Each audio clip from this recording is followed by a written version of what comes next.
Hello everyone, welcome to SSCB and initiative of I exam B. मेरा नाम है अश्विनी पुंडीर और मैं आपके लिए लेकर आया हूं एक सीरीज जो हम चला रहे हैं आपके एसएससी सीएचएसएल एग्जामिनेशन के लिए, मेंस के लिए। बेसिकली आपके लिए सीरीज चल रही है क्योंकि मेंस में आपका इसी बार आपको जो कंप्यूटर सब्जेक्ट है वो ऐड हुआ है। इस बार उसको ऐड किया गया है। 26 जून को आपका एग्जामिनेशन शेड्यूल्ड है और उसके लिए हम आपके लिए एक 500 एमसीक्यूज की सीरीज एक लेकर आए हैं, जिसकी हफ्ते में 3 बार क्लास होती है। 5 क्लास अब तक हो चुकी हैं। आज ये 6ठी क्लास है हमारी और इसमें हम जब तक आपका एग्जाम नहीं होता है तब तक हम कुल मिला के आपके 500 क्वेश्चन जो है वो करने वाले हैं, चाहे आपके वो सब्जेक्ट वाइज हो, चाहे आपके वो मैराथन हो, किसी भी तरह से मैं आपको 500 क्वेश्चन यहाँ पर कराऊंगा। और वो 500 क्वेश्चन में से आपको 15 सवाल, सिर्फ 15 सवाल आपको वो अपने एग्जाम में जो क्या है अटेम्प्ट वो करके आने हैं। तो करते हैं इस सीरीज को स्टार्ट। आज हम पढ़ने वाले हैं ऑपरेटिंग सिस्टम के कुछ ऐसे क्वेश्चंस जो आपके एग्जाम के पॉइंट ऑफ व्यू से आ सकते हैं। और टॉपिक थोड़ा सा अलग है, थोड़ा सा यूनिक टॉपिक है। क्वेश्चंस का लेवल जो है थोड़ा सा आज ऊपर रहने वाला है, तो उसको देख के आप परेशान मत हुई, क्योंकि सीजीएल में वही हुआ था। जो स्टूडेंट्स थे उन्होंने क्या किया था, उस तरह से तैयारी नहीं की थी कंप्यूटर की। तो मैं आपको थोड़ी सी एक प्रो लेवल की तैयारी जो मैं आपको यहाँ से करा रहा हूं, और ये क्वेश्चंस आपके एग्जामिनेशन पॉइंट ऑफ व्यू से बहुत इंपॉर्टेंट और बहुत हेल्पफुल रहने वाले हैं। स्टार्ट करते हैं इस वीडियो को बिना किसी देरी के। आज का पहला सवाल क्या है? Which among the following given below is example of multi-user operating system? इसमें से आपसे पूछा गया है कि मल्टी यूजर ऑपरेटिंग सिस्टम का एग्जांपल कौन सा है। पहली बात, अगर हम बात कर ले मल्टी यूजर ऑपरेटिंग सिस्टम की, एक ऐसा ऑपरेटिंग सिस्टम जिसको काफी लोग, काफी यूजर्स एक बार में जो है वो इंप्लीमेंट कर सकते हैं, एक बार में उसको यूज कर सकते हैं। पहले क्या होता था, हम सिंगल यूजर्स जो है वो लेकर चलते थे, क्योंकि एक सिस्टम एक यूजर ही चलाएगा। अब ऐसा नहीं होता है, एक सिस्टम को काफी सारे यूजर्स जो है वो एक साथ रन कर सकते हैं ताकि उनका टाइम बचे। ठीक है, तो वो उस ऑपरेटिंग सिस्टम को इस तरह से मैनेज करते हैं, उसकी स्पीड हो, मेमोरी हो, उसको ऐसा बनाते हैं कि वो दिक्कत ना कर पाए, वो हैंग ना कर पाए। अगर उसको ज्यादा लोग भी उसको चला रहे हैं, मल्टी यूजर उसको अगर उसको एक्सेस कर रहे हैं, तो उसमें कोई इशू ना हो। तो इसमें से आपसे एग्जांपल पूछा गया है, कौन सा इसमें से आपका एग्जांपल है मल्टी यूजर ऑपरेटिंग सिस्टम का?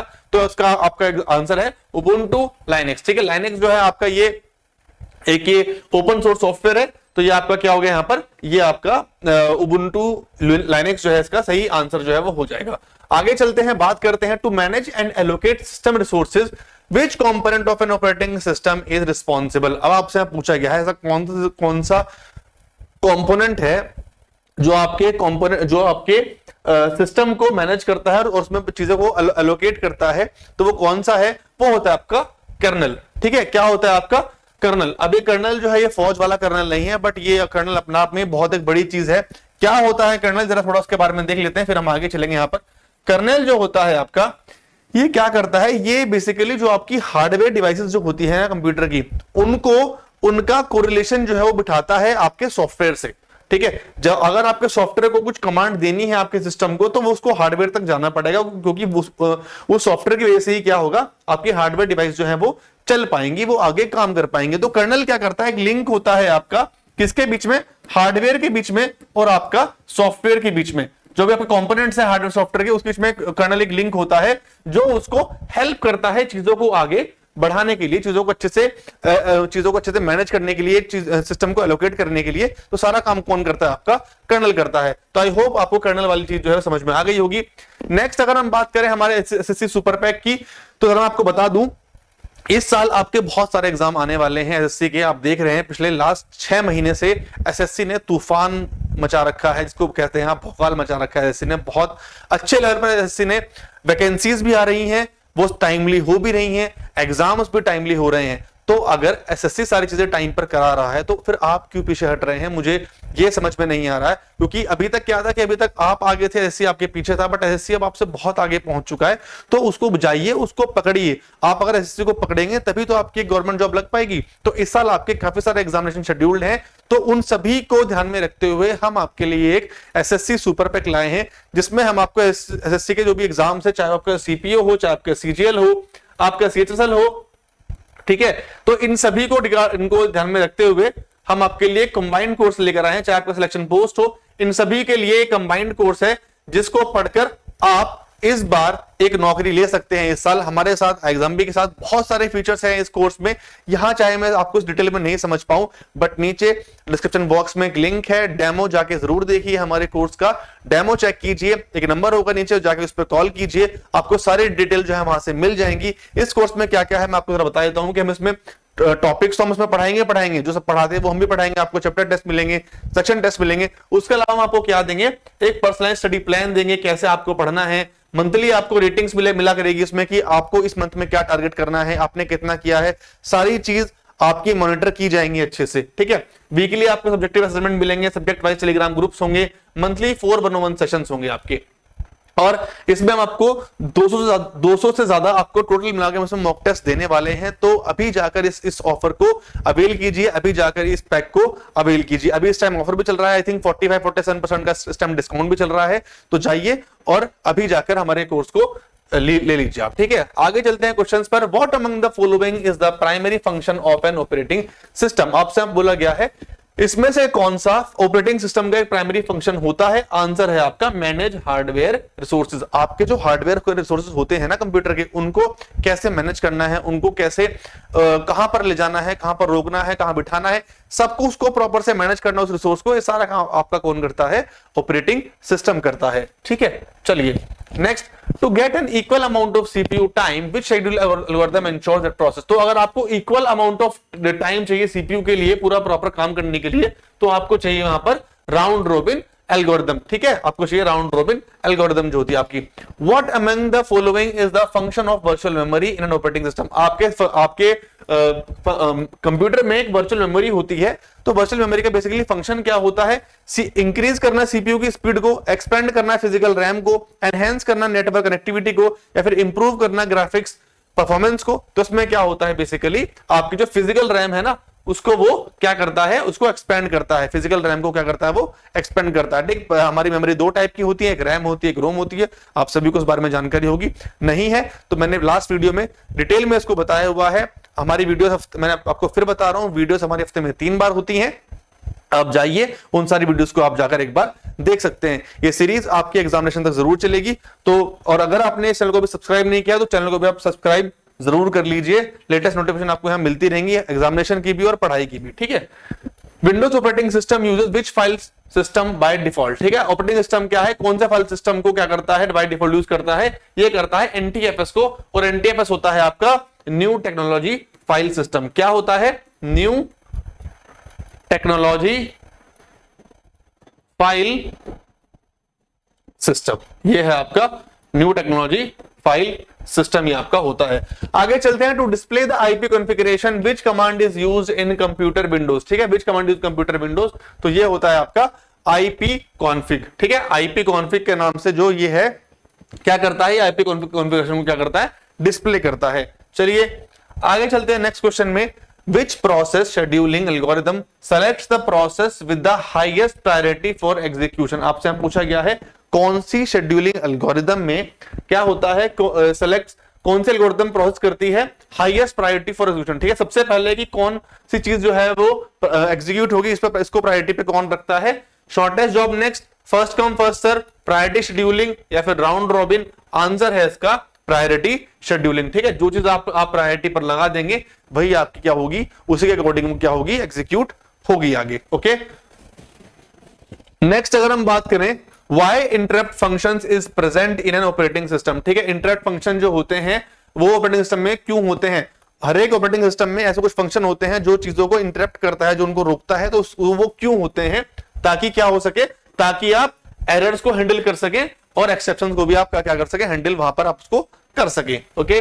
चलिए, only one process to run at a time, which type of operating system allows this process. अगर आपको क्या करना है, अगर आपको एक बार में एक ही प्रोसेस को चलाना है तो आप क्या करेंगे, तो आप कौन से ऑपरेटिंग सिस्टम को अलाउ करेंगे इसमें, मतलब कौन सा ऑपरेटिंग सिस्टम उसमें यूज होता है, वो होता है आपका सिंगल यूजर। मतलब अभी मैंने आपको स्टार्टिंग में फर्स्ट क्वेश्चन में आपको बताया था, जब आपका सिंगल यूजर होता है तो सिंगल यूजर ही आपकी क्या करता है, चीजों को क्या करता है, मैनेज करता है, सिंगल ऑपरेटिंग सिस्टम वो होता है। जब आपका मल्टी यूजर होता है तो मल्टी यूजर में आपके एक से ज्यादा जो यूजर्स हैं वो एक साथ एक ही सिस्टम पर काम कर सकते हैं। जैसे कि सपोज कीजिए आप किसी कंपनी में हैं तो कंपनी का एक बेसिकली एक सर्वर होता है जो कि हमारे बाकी सारी जो चीजें होती हैं उनसे क्या करता है, उनसे आपस में वो कनेक्ट जो है वो करता है। तो उसके बाद क्या होगा, जो एक ही सर्वर में है सारी चीजें वो वहीं से फीड होती रहेंगी, वहीं से उनको हम निकालते रहेंगे एक एक करके। तो वो क्या है, बेसिकली मल्टी यूजर है, एक ही आपके ऑपरेटिंग सिस्टम पर बहुत सारे यूजर्स जो है वो एक साथ काम कर रहे हैं, वो आपका क्या हो गया, मल्टी यूजर हो जाएगा। नेक्स्ट है आपका in Linux which command is used to list file and direction. आपसे पूछा गया है कौन सी कमांड में लिस्ट करता है और फाइल करता है डायरेक्शंस को, ये है आपका आईएस कमांड। ठीक है, इस कमांड ही बोलते हैं इसको, आईएस कमांड ही बोलते हैं। लाइनक्स के अंदर यूज होती है और ये लिस्ट फाइल को और डायरेक्टरीज के लिए होती है बेसिकली। नेक्स्ट, चलो कोई बात नहीं, क्वेश्चन इसका आंसर यहीं पे इसको दे दिया है, कोई बात नहीं। चलिए, Why device driver is use in operating system. आपके पास अगर एक ऑपरेटिंग सिस्टम है तो उसमें हम डिवाइस ड्राइवर का यूज क्यों करते हैं, ये आपसे पूछा गया है। क्या, ताकि आप पेरिफेरल डिवाइस को कंट्रोल कर सकें। आप पेरिफेरल डिवाइस क्या होती है जरा इसके बारे में देख लेते हैं। पेरिफेरल डिवाइस आपकी वो डिवाइस होती हैं जिनको आप एक्सटर्नली अपने सिस्टम में कनेक्ट करते हैं, चाहे वो आपकी पेन ड्राइव हो, चाहे आपकी हार्ड डिस्क हो, चाहे वो आपका ब्लूटूथ भी हो। तो सारी चीजें जो है जो आपकी अलग से लगती हैं आपके सिस्टम में, जिनका कोई फिजिकल कनेक्शन परमानेंटली नहीं रहता आपके सिस्टम के साथ, वो आपकी क्या होती है, पेरिफेरल आपकी डिवाइसेस जो है वो होती हैं। नेक्स्ट हम बात करें, which type of operating system is designed for embedded systems with specific real time requirements। आपसे पूछा गया है मोबाइल ऑपरेटिंग सिस्टम, ऐसी कौन सा ऑपरेटिंग सिस्टम है जो डिजाइन किया गया है एम्बेडेड सिस्टम के लिए जिसमें कि रियल टाइम की रिक्वायरमेंट्स होती हैं। तो वो मोबाइल ऑपरेटिंग सिस्टम है, नेटवर्क ऑपरेटिंग सिस्टम है, रियल टाइम ऑपरेटिंग सिस्टम है या फिर डिस्ट्रीब्यूटेड ऑपरेटिंग सिस्टम है। आंसर है इसका रियल टाइम ऑपरेटिंग सिस्टम, इसका सही आंसर जो है वो हो जाएगा। आगे चलते हैं, चलिए। To change the current directory in a command line interface which command is used. अगर आपको करंट डायरेक्टरी चेंज करनी हो कमांड लाइन इंटरफेस में, तब आप कौन सी कमांड को यूज करते हैं, तो आप करेंगे सीडी कमांड को यूज। आंसर चेक कर लेते हैं, आंसर इसका सीडी कमांड ही है। चलिए, तो आई होप आपको ये चीजें समझ में आ रही होंगी। कंप्यूटर का रोल जो है वो काफी इस बार बहुत बढ़ गया है, हर एक लेवल में आपका कंप्यूटर जो है वो आने लगा है। तो इसीलिए मैं आपसे फिर कह रहा हूं कि इन क्लासेस को अगर आपने नहीं देखे तो क्लास को आप इनको जरूर देखिए, स्टार्टिंग से देखिए। ये क्लासेस आपके लिए बहुत ज्यादा हेल्पफुल रहेंगी। ये नहीं है कि आपका एग्जाम पास आ रहा है और आप तभी इस चीज में लगेंगे, ऐसा नहीं है। तो ट्राई कीजिए कि अभी से आप थोड़ा थोड़ा जो है इनको पढ़ते हुए लेकर चलें, ताकि आपको एग्जाम में इतनी प्रॉब्लम ना हो। Okay, What is the function of boot loader in an operating system? आपसे यहाँ बोला गया है कि फंक्शन क्या होता है बूट लोडर का ऑपरेटिंग सिस्टम में। Load device drivers, manage file permission, initialize hardware components या फिर एग्जीक्यूट यूजर एप्लीकेशन, ये आपसे यहाँ बोला गया है। तो इसका आंसर है यहाँ पर initialize hardware components. Okay, initialize hardware components, ये काम होता है किसका, बूट लोडर का। Next, operating system is place in which part of the memory. Operating system किस मेमोरी किस पार्ट में प्लेस होता है, ये आपसे क्वेश्चन पूछा गया है। तब तक आप इसका आंसर दीजिए। थोड़ी सी बात कर लेते हैं यहाँ पर ऑपरेटिंग सिस्टम के बारे में। ऑपरेटिंग सिस्टम होता क्या है? ऑपरेटिंग सिस्टम बेसिकली एक ऐसा बेस होता है, एक ऐसा इंटरफेस होता है या फिर एक ऐसा मीडियम होता है जो हमें यानी कि यूजर्स को कंप्यूटर से इंटरेक्ट करने में हेल्प करता है। ओके, हमें उस तक अपनी बात पहुंचानी है, हम किस तरह से उस तक अपनी बात रखेंगे, फिर वो हम तक हमारी बात कैसे पहुंचाएगा, ये सारी बातें ये सारी चीजों का बेस है जो मीडियम है, वो एक ऑपरेटिंग सिस्टम होता है। सपोज कीजिए कोई लाइट है या फिर कोई एक पेन है, मुझे अगर इस बोर्ड पर कुछ लिखना है तो मुझे कोई मीडियम चाहिए, मुझे पेन चाहिए या फिर हाथ चाहिए, तो मुझे यहां तक पहुंचने के लिए एक मीडियम चाहिए, है ना। डिस्प्ले करने के लिए भी ये स्क्रीन है, तब आप जाकर इस चीज को देख पा रहे हैं। तो ये बेसिकली क्या होता है, आपका ऑपरेटिंग सिस्टम होता है। ओके, तो operating system is placed in which part of the memory, either low और high memory depending on the location of the interrupt vector, interrupt vector, in the low memory, in the high memory, none of the mentioned. तो answer है आपका सबसे पहले वाला, either low और high memory depending on the location of interrupt. तो या तो वो लो पर होगा या फिर वो हाई पर होगा, डिपेंड करेगा वो वेक्टर पर। ये आपसे यहाँ पूछा गया है। FCS algorithm, first come first algorithm जो होती है वो किसके लिए दिक्कत करती है? वो दिक्कत करती है टाइम शेयरिंग सिस्टम्स के लिए। टाइम शेयरिंग सिस्टम जहां होते हैं उसमें क्या करेगी, एफसीएस एल्गोरिथम जो है वो थोड़ी प्रॉब्लम करती है। चलिए, types of distributed operating system, इसमें से कौन सा डिस्ट्रीब्यूटेड ऑपरेटिंग सिस्टम का एक टाइप है, ये आपसे पूछा गया है। तो इसका आंसर है सी, जो है आपका नेटवर्क ऑपरेटिंग सिस्टम। आपका नेटवर्क ऑपरेटिंग सिस्टम किसका टाइप है? डिस्ट्रीब्यूटेड ऑपरेटिंग सिस्टम का क्या है, ये टाइप है यहां पर आपके सामने। चलिए अब आपसे पूछा गया which among the following happens first authorization और ऑथेंटिकेशन। इसमें से पूछा गया है कि पहले क्या होगा, पहले ऑथराइजेशन होगा या फिर पहले ऑथेंटिकेशन होगा। तो जरा इसके बारे में बात कर लेते हैं। सबसे पहले एक चीज जो है वो ऑथेंटिसाइज होती है, फिर उसको ऑथराइज किया जाता है। ऑथेंटिसाइज मतलब अगर आपको कहीं पर एंट्री करनी है, एंट्री करने के लिए आपको पहले कोई पास दिखाना पड़ेगा, कोई आपको कोई टोकन दिखाना पड़ेगा या फिर कोई वैलिड आईडी प्रूफ दिखाना पड़ेगा, तभी आप वहां पर क्या कर पाओगे, आप एंट्री कर पाओगे, पहली चीज। अब ऑथराइजेशन क्या होता है, आपने एंट्री कर ली, एंट्री करने के बाद अब क्या करना है, आपको क्या काम है, आप काम क्या करेंगे, आप कंप्यूटर पढ़ाएंगे, आप फिजिक्स पढ़ाएंगे, केमिस्ट्री पढ़ाएंगे, तो आप ऑथराइज्ड हैं वो काम करने के लिए, या फिर आप वहां से किस लैब में जा सकते हैं, कौन सा सिस्टम आप ओपन कर सकते हैं। तो बेसिकली अगर आपके पास हर एक सिक्योरिटी के 2 फेज होते हैं, जब आप उसका पहला फेज पार करते हैं, पहला फेज आप उसका तभी पार कर पाएंगे जब आप उस चीज के लिए ऑथेंटिसाइज्ड हैं। बिना ऑथेंटिकेशन के ऑथराइजेशन नहीं हो सकता, इस बात का आप ध्यान रखिए, ठीक है। तो आई होप बहुत लोगों को इस टॉपिक में प्रॉब्लम होगी कि ऑथेंटिकेशन क्या होता है, ऑथराइजेशन क्या होता है। तो ऑथेंटिकेशन आपका पहला पड़ाव होता है किसी भी चीज को करने का, कि हाँ ये बंदा जो है ऑथेंटिक है एंट्री के लिए, इसको एंट्री तभी मिलेगी, इसको एक्सेस तभी मिलेगा जब इसकी ऑथेंटिसाइज होगी।